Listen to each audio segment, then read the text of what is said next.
So let's get started. Eli, we can't start this conversation without asking what the fuck is an NFT? That is a great place to start. So, an NFT is what the acronym stands for is non-fungible token.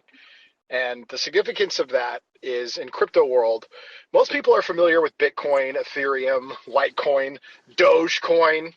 And as people know, crypto coins, just like currencies, are divisible down to smaller parts, right? You can have a fraction of a Dogecoin, you can have a fraction of a Bitcoin, you have a fraction of Ethereum. The same way you can have a fraction of a dollar. You've got quarters, dimes, pennies, etc. So the significance of a non-fungible token is it is a singular object that cannot be broken down. So what that means is it can be used to create things on the blockchain that are actually considered digital assets. And that could be anywhere from a piece of art to a concert ticket to a conference ticket to anything you want it to be. But it is the real world equivalent of a digital asset. Okay, and just to be clear, to link it to this episode, you bought an NFT, and maybe you could describe the NFT and like give us a bit of backstory, how you came about to purchase that NFT, how much you purchased it for, and like give us a bit of background what we're talking about now that we know what an NFT actually is. So I only got into NFTs in May of this year, and the only thing that got me into it is if anybody listening knows who Gary Vaynerchuk is, Gary V. He's very big in the social media space. He runs VaynerMedia, which is one of the top marketing social media agencies that serves Fortune 500 companies. They had 3 different Super Bowl commercials for brands this year in the Super Bowl. I mean, they're big time. I mean, he's a really positive guy, puts out a lot of great stuff, encourages people to, not listen to the haters and take their shot and go for it. So a really great guy. He's had a career of like really promoting, goodness in the world overall. So I followed him for a long time, supported some projects he's done here and there. And then he went in and did his own NFTs. It's called VeeFriends. And the idea behind VeeFriends is he's pivoting to like the 3rd chapter of his career, which he plans to build an entire media empire and content around these characters, and these characters are VeeFriends. So when he's selling the VeeFriends are effectively the VeeFriends tokens are effectively the digital rookie cards of the characters he's promising to develop into mainstream IP. And if you guys know the way these things work, if something becomes popular, then it becomes worth more money. That's kind of the way the collectible market works. The reason a Jordan rookie card is worth $1 million and some guy nobody's ever heard of is worth nothing is its popularity, right? So he's got all that. Then he also did this element to make it make more sense for people and just come with value that people could justify the cost entirely, which is Gary Vee is a very large, prominent business and marketing guy. Each token comes with access for the next 3 years, a ticket to his conference called VeeCon. And it's going to be a large business networking marketing conference. And a lot of people in his audience are tuned to that. So by buying the token, hey, at the very least, you get 3-year access to this VIP conference. And hey, if the tokens don't work out, hey, whatever, at least this conference kind of makes the cost worth it. Well, and the time between when these were first sold by VeeFriends and Gary Vee back in May and today, the NFT market has really exploded, and so has the popularity of VeeFriends. So I'm assuming these are sold through a marketplace of some sort, right? Has VeeFriends only in one marketplace, or are they in various marketplaces? Typically, the way these things work is they are sold initially from the website of the project, so you will mint them from the project website. They are minted onto the blockchain at the time of initial purchase. That's called minting. It gets written onto the blockchain, which is all pretty much Ethereum. That's where all the credible projects are happening for the most part. It's minted onto the Ethereum blockchain, sent to your crypto wallet, and now you own the asset. Now, after that, it's transferred and sold primarily on a platform called OpenSea. It's kind of the eBay of the NFT world, a little bit different because it's not so much of an auction feature. It's typically you just put up a list price, but eBay does that too. So OpenSea you can really think of as the eBay of NFT world, and that's where the buying and that's where the reselling happens. Mm-hmm. The initial sell happens from a mint, which is typically hosted on the website of the brand who's doing it. And then there's a smart contract involved. And the smart contract kind of is the technical explanation of like what's happening, who owns what goes where, et cetera, et cetera. Okay, so Gotcha. you originally bought, and your NFT that you bought is called, well, maybe you should say it. What is it called, and how did you? Sure. So I bought the first one I bought was actually a holographic nifty narwhal. Looks like a unicorn. I love that little guy. I still have that one. The second one I bought was this one. It would say Epic Positive Porcupine. So one of the things Gary Vee is big on is all of his characters have a trait that he finds important. Positivity, humility, focus, passion, all this stuff, all these good traits that his characters are going to be about and that he wants to inject into culture. So I chose the Positive Porcupine, one, because I thought the Porcupine was a cool character, but also positivity is a big thing in his brand and that he talks about a lot, like positivity wins. So I chose the Positive Porcupine because I figured that would be a great choice as an investment because Gary Vee is really big on positivity. And then the Epic, they have different levels of rarities, and that's important in collectible world as well. The Epic is a one of two, so there's only two Epic Positive Porcupines, and in each character of the entire series only has two Epics. So it's a very high degree of rarity. So you were essentially betting that because, you know, Gary Vee has positivity in it, and that's a general theme in his videos and whatnot, that you thought I thought that price would go up disproportionately to other characters, yes. And there's no link with Tesla and that little porcupine? None whatsoever. That did not influence you at all? No, actually. Okay. I mean, I'll tell you what, subconsciously, the little Tesla hedgehog thing that says, haha, yes, it probably did influence me. It's impossible that it didn't, but at least consciously, the reason I chose it was because it was positivity. Okay, and how much did you pay for it? Can you tell us? Yes, on initial purchase, I paid $4,800 for that Epic V friend, which, by the way, felt insane at great the time. return. Absolutely insane. And I didn't have a lot of savings at the time. I've been going through a divorce and stuff, so I didn't have much cash at all. I actually took out a loan from PayPal at like 5% interest for 12 months to buy some of these, which felt absolutely bananas back in May. Now it turned out to be the best investment decision I've ever made, but it was insanely risky. I don't recommend it. Like, I don't recommend other people do what I did. I am comfortable with a high degree of risk and putting it all on the table when it's necessary, which I did. And now I'm driving an original Tesla Roadster that is in perfectly mint condition. Okay, like before we get to that, though, yeah, I think you make a good point here. We're not here to give financial advice. We're not here to promote NFTs. This is like, you do your own research. You do what's good for you. And we're not advocating for any of this. But like, to follow up, okay, so now you have the NFT. You bought it for $4,800. From my perspective, I'm seeing that with the 3-year access to VIP, you could like say, yeah, even if it goes to zero, at least I'll have that. And these are cool events and I'll have VIP access. So you were risking a lot on a drawing, one of two rarity of somebody that's famous. And then, okay, so this was in May. Now we're September. Something happened between those 2 days that somebody approached you or you approached somebody. How did that happen? That you two connected and decided to like consider this? So the timing just ended up working out perfectly. I was actually literally a morning away from selling my Epic Positive Porcupine because I was planning on holding it long term, but I'm working on developing the Starman NFT project right now. So we're gonna do like digital rookie cards for all the characters in the Starman universe, and some other cool stuff, which is gonna come. And I can't give too specifics because there's gonna be drops on that, but it'll come with some access stuff. It's gonna come with some special Starman content that's only accessible for token holders. So we're in the works on that. I was about to sell it. Literally, I had an offer for 117,000, and that's what it translated to in US. I was gonna be selling it the next morning because I need to spend about 70,000 on development for my NFT project because there's a lot of developer costs involved, design. There's a lot that goes into pulling off actually hosting an NFT.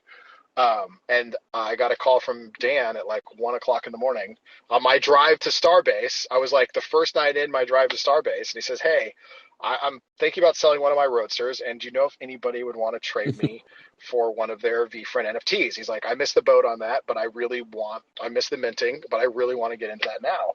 And I was like, "You know what? Let me think about it." I called him back like an hour later, and I was like, "Man, bro, it has to be me." I was like, "I will figure it out. I'll figure out how to come up with the money elsewhere. It has to be me. I want this. This is like a dream come true. I'm not going to miss out on it." And he's like, "Are you sure?" And I was like, "I'm sure." I was like, "Okay." So I completely we reconfigured the whole Starbase trip. I ended up only being at Starbase for like 36 hours instead of 3 days like we had planned.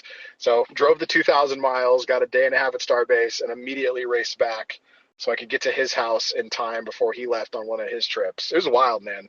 Like that whole week, I was like, I'm going out to Starbase, which was mind blowing, and when I get back, I'm making the most insane trade of my life. Okay, did you know about his Roadster, his serial number, the color, everything? You were familiar with all that? I was. So I had not driven the blue one, but I'd previously been to his house a couple times, and I'd driven his red one, his R80 red one. So yeah, no, I was familiar with the Roadsters. I'd seen him in person. I'd done some videos with him, like on previously with Boring Tunnel and also FSD Beta. We did this really awesome video driving down the Las Vegas Strip that did a really good job kind of educating the mainstream person on like what FSD Beta is and how it works and stuff. So no, we're friends. Been friends for a few years now, but yeah, I never had any idea that we would end up here. Is It's his a red higher one a mint. lower VIN than the blue one, or is it higher? Higher. Okay, So, Gotcha. and this you blue one. like So it's funny when he hit me up. I kind of had a choice depending on like the red one actually has a little bit a little bit higher market value than the blue one. I would have had to put in a little bit of cash if I had done the red, but honestly, I preferred the blue. The blue is gorgeous, and there's a thing about the blue that it is a true unicorn. Like it is a one of one because the original owner who had it, very low VIN, very close to Tesla, Elon, and the company, he had somebody scratch his car in a parking lot, and he was upset about the panel about the way the panel looked, and he didn't want them to just replace the panel because he was concerned it wouldn't match. So Tesla actually took the car back, did an entirely new paint job on the car, and when they did, at his request, they put a whole bunch more of the fleck in there. So Ooh. this Tesla has an OEM paint job, but it is extra electric blue. So if you put all the other Roadsters out there that have OEM paint, this one extra pops because they put a whole bunch more extra fleck in there. And that might not sound significant, but it was done by the OEM, which in car world, that makes this a real collector's unicorn. Yeah, and it was, yeah, OEM is like, that's insane. Like that That's doesn't rare, yeah. happen, but it does if you're in 500 cars in at a fledgling car company. That must look so fire I'm going in to the drive it sun, out to like the in shareholder person. meeting. You can see it. It looks incredible. okay, so basically you were both down for the trade. Like there was no hesitation. He reached out to you. You thought about it financial wise. You had other plans for that NFT, but you said you can't pass up on that. You're trading two of a kind for a one of a kind, basically. Yes, exactly. Oh wow! All right. So you do the trade. So I'm guessing you write up the smart contract. What was the value of the contract? So we know each other, so we didn't actually like write up a smart contract. Like basically, I transferred the asset to him digitally through the blockchain, and he handed me the title that he signed. It signed over to me. Okay, because from what I understand, like these transactions usually come with royalties, right, for the creator. Each time the NFT changes hands on the blockchain, from one. So that's one of the magic things Yeah, it about was 10%, right? blockchain that's such a big deal for artists and NFTs. In the past, if a LeBron James rookie card gets sold for $1 million, LeBron James or Topps doesn't get a cut from that, right? Whatever collector does. So now with NFTs, that's different, but that's only if you do it as a public sale. I did a private transfer to him, so I didn't pay any fees. But had I sold it for $100,000, then VFriends would have gotten 10% of that cut. But any direct party transfers do not get fees applied. So if you sold it on OpenSea, that would have 10% would have been a gone to 10% VeeFriends, and charge? 2.5 would have gone to OpenSea. And this is one of the things about the royalties for anybody who does get into the NFT space to consider. The higher royalty percentage that you take of resale, the more you incentivize your audience to find private buyers and not sell public. So I learned from that. When I do the Starman NFT, royalty is only going to be 5% because I want people to not be overly incentivized to have to do private sales. Because, when you're doing sales for, 30 Ethereum, if you can find a private buyer and save 3.5 ETH, well, that's a $10,000 savings. That's a pretty good incentive to not publicly trade and privately trade instead.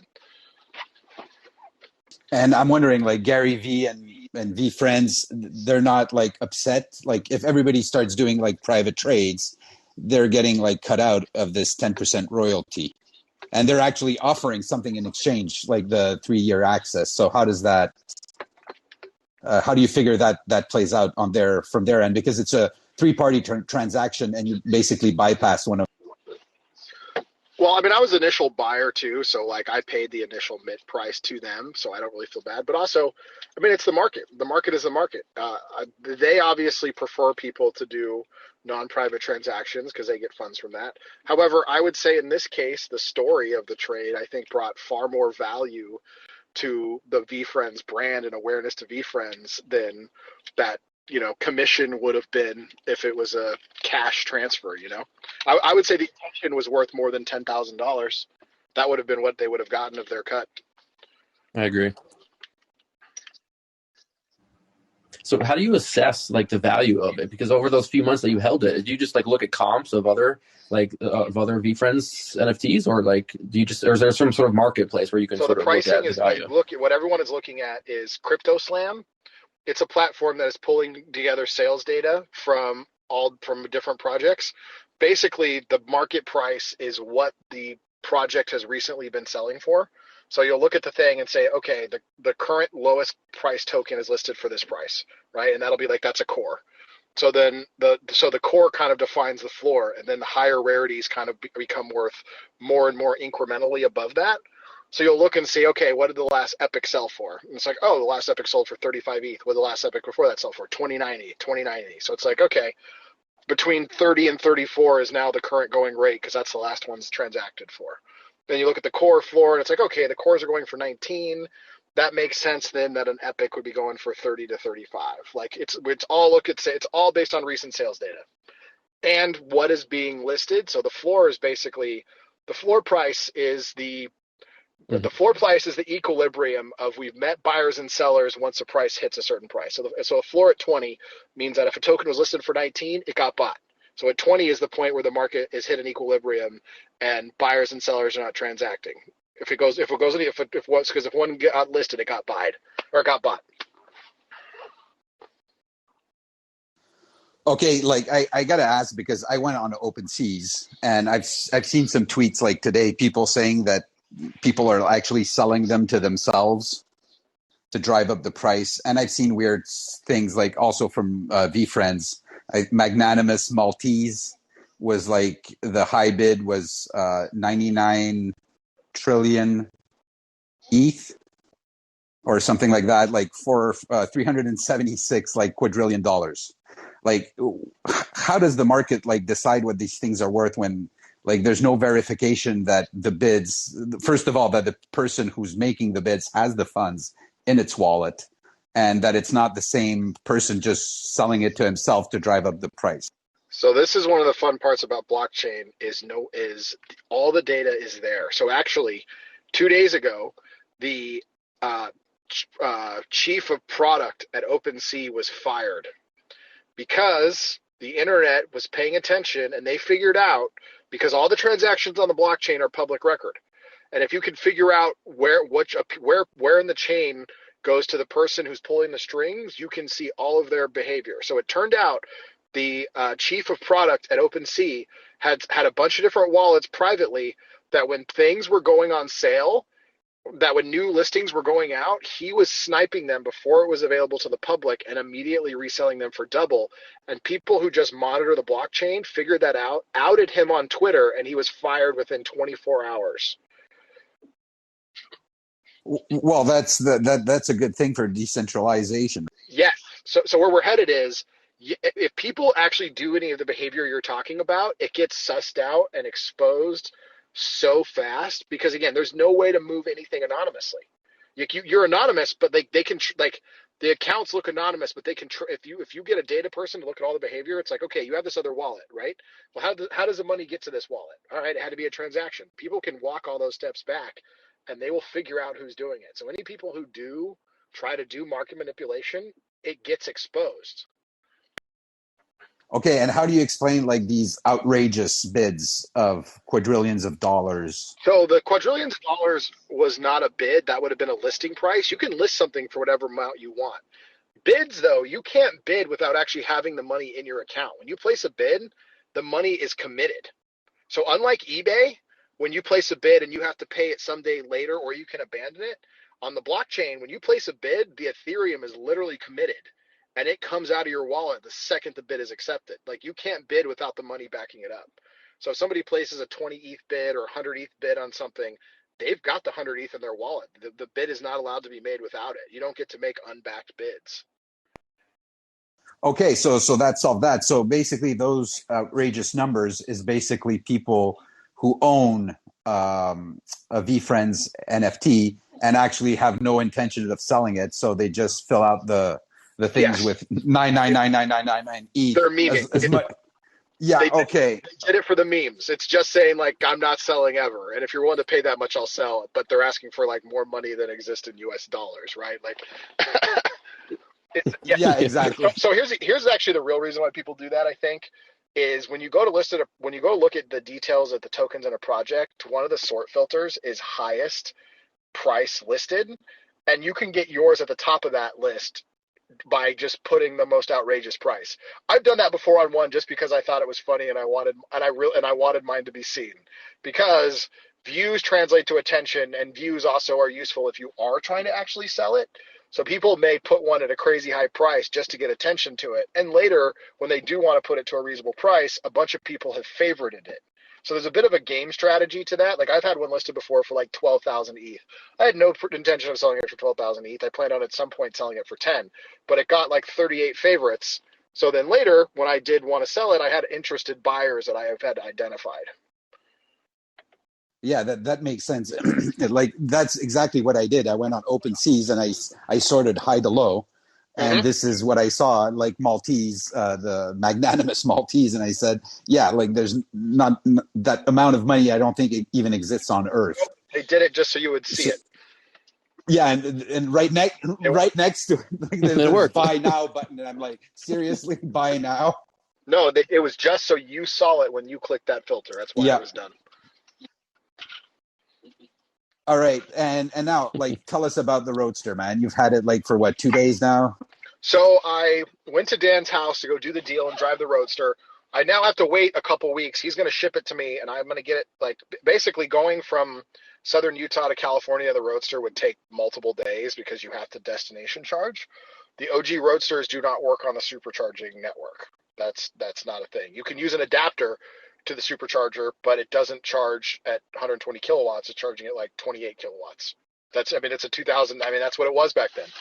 So driving it from his house back to California was going to be a little cumbersome. Plus, I also had my Model S Starship there because I was on the way back from Starbase. So I drove it around his place for a couple days, and then he's going to ship it to me, and it's going to arrive to my house just a couple days before the shareholder meeting, so that I can take it with me to shareholder meeting in Fremont. Is it more snug than you would have thought it might be? Because we watched the video of you, and it looked like it was sort of a snug cabin. I fit fine. The part about it that I noticed the most is like I can't on my S. I have the seat lean pretty far back, and on the Roadster, it's kind of like that doesn't work. There's nowhere to lean it back. You're driving a super low to the ground electric. It feels like driving a go-kart, but it's not, because you can feel the Tesla power in it. It's a Roadster. It's a manual steering. There's no sensors. You're a couple inches off the ground. It's a fun drive, man. Oh my goodness. It looks so nimble. Like, it looks like it could corner like. Yes. Oh yeah. I'm gonna definitely take it to some tracks. Yep. I'm gonna race it. Oh, that's super fun. Listen, if people in the audience, you have questions, like, don't hesitate to call in. It's the little telephone icon at the bottom in your tray. And basically, like, if you have questions for Eli about this amazing transaction he did, feel free to call in. Oh, there we have somebody. You're up, Scott. Yeah, I got it now, I think. I was just curious, how many miles does the Roadster have? This Roadster, so this one is well driven, which is a good thing actually, because some of these Roadsters, when you start getting miles on them, they have problems. And that was actually one of the things about his red one. His red one has had quite a few problems and doesn't have very many miles. This one has like 45,000 miles, 42,000 miles, and it's been a great car. So I'm much more happy to have the one that's been driving and working than the one that has few miles and has had some pretty major replacements. And I'm sorry, I haven't been on Twitter like intensely. I haven't seen the interior. What's the interior? Is it a tan or a black leather? It is gorgeous. Hold on. Let me go pull up. I can describe it. It's got carbon fiber in it. Give me a second. Yeah, black interior, a bunch of carbon accents on it. It's got an upgraded stereo system. I mean, it's completely mint condition. Like, it's unbelievable. I'm gonna be a little bit afraid to take this thing out of my garage very often because it looks so nice. I wouldn't track it with other cars on the road, on the track. We'll do private. Yeah, no, it'll be close. Like, we'll rent it out. And just to clarify, your daughter is how old, and when can she start driving it? So she's 6. She'll be. So 10 years. 10 years. Yeah, I don't know. I don't know if I'll let her drive this one. There's probably no chance of that, actually. This. I don't think a girl dad can. I know, but I mean, maybe on a closed track. I'm not letting her drive it on public roads. This thing is too precious. Scott, do you have a follow-up? No, I just think it was a beautiful idea. I think it was an interesting idea to trade it for an NTF, whatever the NTF. I mean, I understand. Like, I think it actually proves the function of an NFT in a realistic form. Like, it's tangible. It's actually pretty interesting in my mind. Like, it's like you can actually trade this, and it I don't know. This should be viewed really positive in this community. So I'm interested to see how they respond to it. Other people respond to it. But I'm glad to hear your take on that, Scott. And the truth is, even though a lot of people don't understand NFTs yet, and it's understandable because it's so new in its space, the truth is there's enough people who believe in it and putting money into it that, like, they will swap it for a physical asset of equal value. Like, remember 10 years ago when people said yeah, Bitcoin would never work? And now it's at $50,000, and it's what the people said, like Bitcoin was digital gold, and it's holding up so far, right? yeah, I think those little monkeys are cool. Like, I would love, like, I saw like a zombie one, and if I had the money, I would have bought one. I would have bought that one. But I Oh, was like, it's just like I can't wrap my brain around buying something like that. That's just mainly how my brain thinks. But anyways, y'all have a good night. Thank you for listening. Yeah, thanks a lot, Scott. thanks for coming up, Scott. Man, sadly, I actually had a friend who hit me up about the Bored Apes early when it was at like just minted. The floor was like under 1 ETH, and he's like, "Yo, these things are gonna go," and I missed it. And now, like, there's the ape floor is like 48 ETH or something crazy. One of them just auctioned off for like $23 million. And what I missed from Ooh. the apes was that the people who bought into the apes were the same people who literally aped in on Wall Street bets and were throwing insane amounts of money, everything they had at GameStop and AMC. So these people printed money off that, and they followed up in the NFT space by jumping onto the Bored Ape Yacht Club. So those same apes who had aped into on going in Wall Street bets and made a killing there, then threw their money into the Bored Ape Yacht Club NFT project. And if I had realized that, I'd have gone all in on them because those guys are insane and they know how to drive. Yeah, that's amazing. Cowshay. Hey guys, can you hear me? Mm-hmm. Awesome. This is my first time asking a question on this platform. So Alex Sawyer, thank you for hosting Eli. Eli, thanks for taking the time to come on the pod. I wanted to congratulate you first on your Roadster. I saw the photos on Twitter. That looks awesome. My question for you was, And also before that, I want to preface by saying you did a fantastic job kind of going through a 101 primer on NFTs. It is a difficult space, and I'm just a recent entrant myself into the crypto space. So thank you for that. My question is, what kind of tax implications does this transaction have? Because it's not like going to a dealership or buying a car or ordering a Tesla online or something like that. So um, my question is because of the fact that I'm understanding how things need to be declared and things like that as I get into the crypto space. What does an NFT entail? Like, is it any different than buying crypto, selling crypto kind of thing? And I know none of this is financial advice. I'm just asking generally from keeping a So clean sheet from a book's perspective. I do know the answer to this. So selling an NFT for crypto is a taxable event because anytime you convert something to or from crypto, it's a taxable event. However, transferring an NFT for another NFT is not a taxable event. The government still hasn't figured out their rules around that. But for now, the rule is it's not a taxable event. So in fact, in NFT space, it's very common for large transactions to actually be swaps between very high valued NFTs. You'll have somebody trade a Bored Ape or a couple Bored Apes for a a crypto punk. You've probably heard those names if you've been in the space, started exploring the space. Yep. So it's one of the big strategies that people will trade assets in kind to avoid taxable situations at all. So me sending my NFT to Dan was a non-taxable event. If Dan ever sells it, it'll be a taxable event for him on his sale. However, my transfer was non-taxable. For me, when I register the car in California, whatever the determined value is, that's what I will have to pay tax on. And we haven't determined what that value is going to be yet. But because again, it is a bit of a determined thing because we just swapped asset for asset. Yeah, so my tax will be whatever I tell the DMV the car was worth, which by the way, you get some wiggle room here. There's no you don't take it to an appraiser. Like that's not how it works. You kind of estimate it and you need to be within the realm of reality or they're going to smack you for it. So I don't know exactly what's going to be put down, but it'll be within reason. I'm guessing you won't be I guess you won't be mentioning the super OEM paint with extra fleck, that it's a one of a kind and everything. And it's just an old Tesla Roadster, like old. And that's also something that's impossible to price too until somebody buys it, right? Until you get a cash exchange like that, we know that has value. We know that carries a lot of value. So at some point, if I ever sell this thing, it'll be years from. I don't plan to sell it actually. Like I'm going to keep this as long as I possibly can because like this is a piece of car history, but more importantly, Tesla history, and that is super meaningful to me. As soon as I got in that car and started driving it, I was like, man, I am driving a piece of history. Like this is why this car, the Tesla Roadster, is why the whole world is going electric. And that's it. Like that was a feeling that I'm like, man, I don't know if I could ever part with. Yeah, and great question, Kaushik. Do you have a follow-up? No, that was my only question, the tax ramifications. That's all. No, thank you for the opportunity to ask my question. And thanks, guys. You can put me back into the stage. Yeah, thanks. Thank you.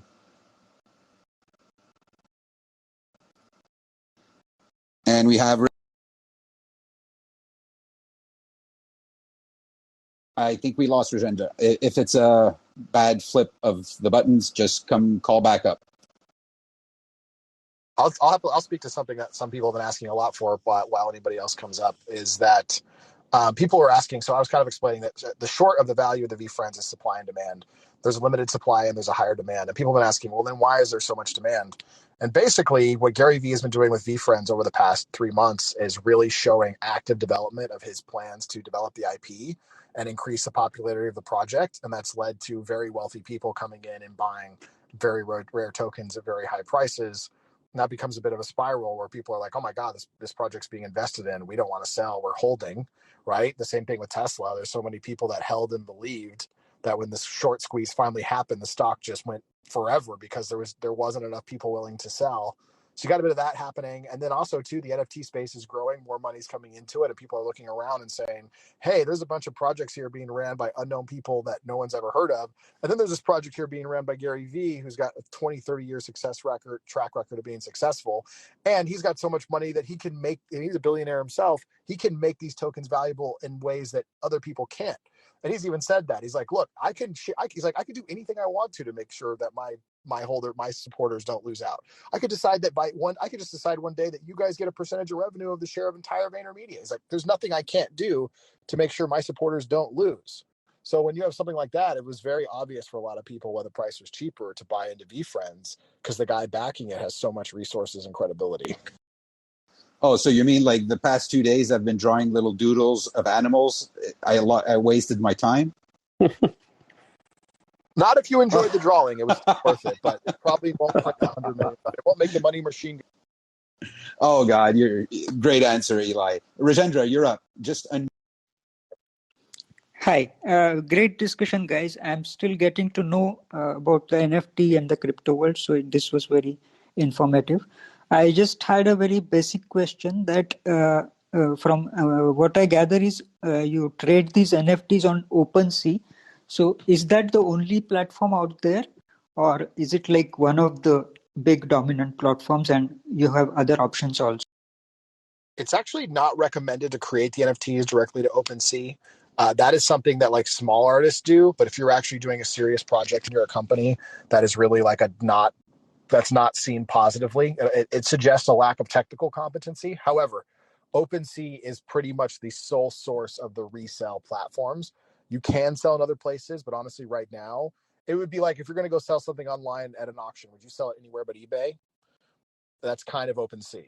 That OpenSea is just the 800-pound gorilla right now, and by far it's got the best value proposition, security, safety, interface, users. So right now OpenSea is the resale marketplace for NFTs as a whole. There are some individual NFT projects that only resell through the creator's website, but that's not because they have to. That's because it's a choice of the community. Like CryptoPunks, you can't find a CryptoPunk for sale on OpenSea. Every CryptoPunk holder has basically agreed, and like just with the community, that they will only sell on Larva Labs website, and Larva Labs are the ones who initially made CryptoPunk. So there's some one-off examples where certain NFTs are only sold within the platform that created them, but far and wide, it's all the resale market is OpenSea. And what about trades, like one for another? Does that happen on OpenSea, or is that just done privately? I have heard of some solutions that help facilitate a true like fenced trade or a true escrow trade so that nobody can get screwed. Typically, though, trades are happening between parties just agreed to, or they'll have a middleman. So the most common way a trade will happen is they will find somebody who's a verifiable person on Twitter who will play the middleman for a trade if you don't know the person you're trading with, which means both people will send their NFT to the agreed upon middleman, and the middleman will transfer them to the other two people just so there's, no one's getting scammed. More common than not, it's sales happening than trades as a result of that. Okay, thanks. Rajendra, do you have a... No, thanks. Great information. Thanks, guys. Thanks a lot. Yeah, happy to. We have Steve now. Hey guys, thanks. And Eli, congrats on the Roadster. And excited to hear that there's something maybe coming for Adventures of Starman. That's exciting. Question for, I guess, all of you guys, but I'll field it to Eli, is do you guys see any sort of implementation or future in NFTs for Tesla? Like how they could potentially use NFTs or create some sort of metaverse? Do you see some sort of future there? My take is every brand in the world sometime in the next 5 to 7 years will have NFTs of some sort, because it is the perfect way to manage access that also comes with like a collectible memento aspect. Whether it'll happen, whether under Elon's reign or not, I don't know. Elon may just have some aversion to it because he does with things sometimes. But the truth is, Elon will leave Tesla at some point and go run SpaceX full time. It's the only way we get to Mars. He knows that. So I think there won't be a company in the world that does it, because I mean, it's everything. It's like, hey, you went to the Tesla shareholder meeting and you got an NFT as your ticket. That's cool. Like that's what people want. They will want, everyone saves the concert ticket. So like there will be ways in which they have that. Will Tesla ever sell an experience tied to an NFT? I think not while Elon is at the CEO. In the future though, when they're not, I think absolutely. But I'd love to hear Sawyer's and Alex's take. Yeah, I think in general, Tesla, more so than other companies, is really willing to experiment with new things. And we saw that with crypto, right? They were one of the big major Fortune 500 companies to invest in crypto. And, we've seen how that's played out. But yeah, I mean, Eli certainly knows a lot more than I do. But yeah, I certainly wouldn't be shocked to Tesla for them to step into this space.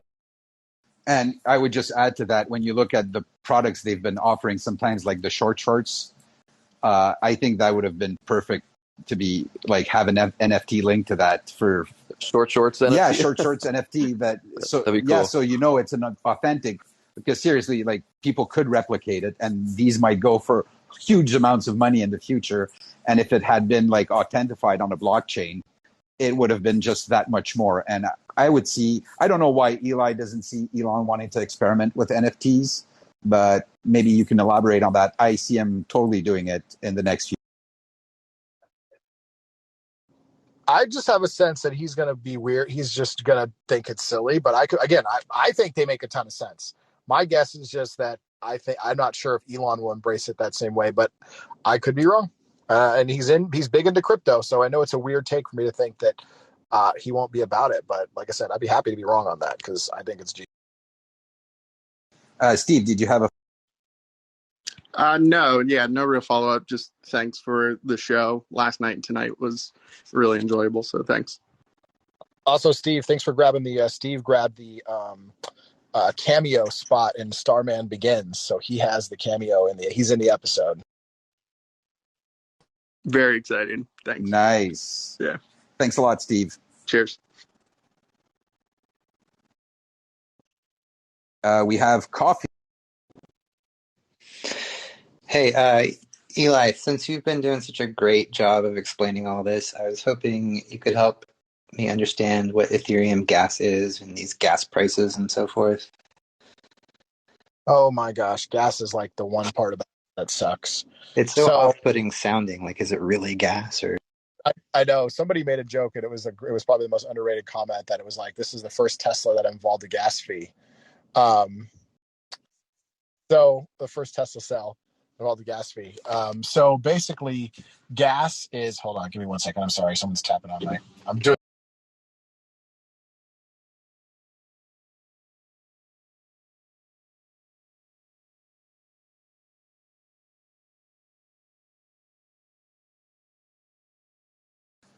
Yeah, so I'll just plug the XPod right now. So if you guys like the content and want to support us, just subscribe to the show. We also have a companion show that's more chill. We haven't used it much yet, but we plan on to. That's X After Party. And so just plugging in the show. Go ahead, Eli. I'm back. So gas fees is the network transaction fee to move your transaction across the Ethereum blockchain. Basically, every transaction that is sent has to get verified by like 21 different nodes. It's part of the decentralization process that there is no fake records and there is no hacking of the system, the way it decentralizes that. So that costs energy, and you pay for the energy in a gas fee. Now, gas fees can vary wildly because depending on how a project writes its smart contract, the same way when you write a software. You can write software that's written smart and efficiently uses computation, and you can write software that's dumb and waste computation. Well, on the Ethereum network, you pay for all computation. So the dumber you write your contract, the more you pay in gas. Smarter you write your contract, the less you pay in gas. Now, it's also a network. So the total amount of traffic going on the network determines what the minimum rate is for gas to move across for data to move across the network at all. So one of the things that's been happening in NFT space, because there's been a large growth in it and some large projects mint, is you'll have windows where gas on the entire network kind of becomes, you can have moments where a transaction on the network on bad periods can be like 0.1 ETH. And that's a lot of money for people who aren't used to these numbers. And it's coming down, but it's kind of like, this is like the early days of a new type of internet. And like in the future, eventually, Ethereum already has plans to solve gas entirely. Ethereum 2.0 will solve gas. It's going to take them between 6 months and 2 years to migrate to that. So in the future, when this is way, way mainstream, gas won't even be a thing most people even know about. There'll be distant PTSD memories from those of us who were early. But yeah, effectively, it's the transaction fees to move information across the network. Did It's a bit of a long answer. Yeah, no, but very detailed. So, Coffee, do you have I guess I'm just still kind of wondering, is it literally gas? Like you said, it's energy, and is it just we're using the term gas to represent that energy? It's just what the Ethereum market. It's just what the Ethereum creators called it. They just called it gas. Not actually tied to Okay. petrol or anything, but it is basically just burn energy to complete motion. Yeah. Yeah, it's to move the electrons to do the computation. So those electrons, the electricity was either created by solar or like coal or whatever. But yeah, it's just the word that's used to describe the energy used to do these computations. Thanks a lot, Yeah. Coffee. We're back to Scott. Now I forgot my question because I was looking back at the roadster that he posted. But now it comes to me on the NFTs. Is this going to be like I wanted to touch back on the Tesla NFTs. It would be interesting to see that you pre-order like a Tesla bot, you get an NFT. I just thought that rattled my brain around a lot. I thought that was really interesting. Even like the shareholders meetings, not the one coming up, but like there it could be quite interesting. I could see Tesla doing something like that. And even Elon did that NFT, but he canceled it because he thought it was kind of weird selling it. But anyways. Yeah, that's right. I forgot about that. He almost sold that song to Beeple. Beeple offered to buy it for like 30 million Doge or something. And Elon said yes. And then he came back and was like, no, that feels, yeah. I think for Elon, it just wasn't on brand for him to be in the business of selling an NFT. But you're right. He did initially agree to it. I forgot about that. So it would be interesting, like an NFT. I mean, I could see one for like Monroe and Associates, like an NFT of a 3D scan of a Tesla part or something like that. That would be an interest. Like this, it would be like a 3D scan of a Plaid power train or something like that. Yeah, Yeah. And then if you pair that with like you get to have Monroe come on your YouTube channel for a video, then all of a sudden it's like that could be pretty. Yeah, lots of great ideas. So we're running close to an hour, so I'm going to take Kaushik next. Move from Q and Kaushik. Okay, Alex, thanks for bringing me up. I'll be quick about this, but it's a three-part question. I'm just trying to put together the information that Eli has, graciously said in this pod. Eli, just one first part is you had mentioned your definition of gas fees and what it means. So just to clarify, because you're so to preface that, is the Tesla Roadster that you own currently in the state of an NFT? Does an NFT exist that represents the Tesla Roadster? No, maybe I'm not articulating it correctly. What I'm trying to say is, like you said that you traded an NFT for an NFT, which was the title of ownership for the Tesla. Is that correct? Oh, I got what you're saying. So I was basically saying, yeah. So I didn't trade NFT for an NFT. I traded my NFT, which I sent to him via a digital transfer, and he physically handed me the key and the title. Okay, so my question to that was going to be, did you have to pay any gas fees for that transaction? $12 in gas fees to transfer the asset to his. I did. Gotcha. Okay, that's the first. Thank you for answering that. The second part of my question is, how does gifting work? So let me clarify. So as you mentioned earlier, you want to keep the Roadster for as long as you can, right? Let's assume, let's fast forward 10 years into the future.